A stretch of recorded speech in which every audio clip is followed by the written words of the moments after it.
Le passage d'énergie, c'est l'exercice de base que doit faire tout formateur avec son groupe dès qu'il le découvre. C'est un principe simple qui nous permet de rentrer en connexion les uns avec les autres, et c'est un exercice simple de communication. On se donne des codes pour savoir si on est capable d'émettre et de recevoir des messages, ce qui est un petit peu la contrainte principale quand on veut faire de l'improvisation théâtrale. Comme on ne sait pas ce qui va se jouer, on est obligé de communiquer avec une émission, une réception. Donc le principe, il est simple, on commence toujours par une information extrêmement binaire, un claquement de main. Un claquement de main qu'on s'adresse les uns aux autres en activant la main de cette sorte.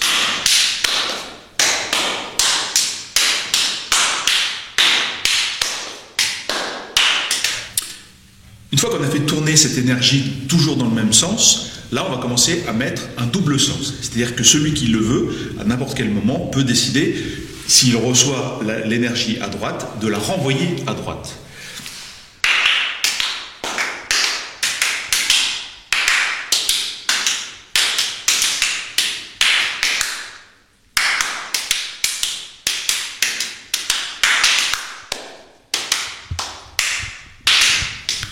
Troisième étape, maintenant on peut envoyer l'énergie dans n'importe quel sens.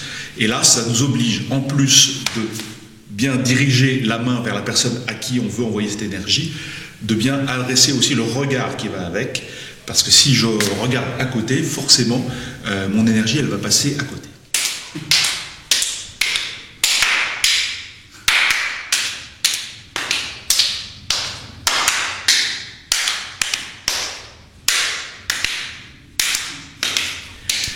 Dernière étape, une fois que le groupe est bien concentré, une autre variante qu'on peut faire sur cet exercice-là, c'est que là, on enlève la partie réception, parce que tout le monde est assez concentré pour être ensemble.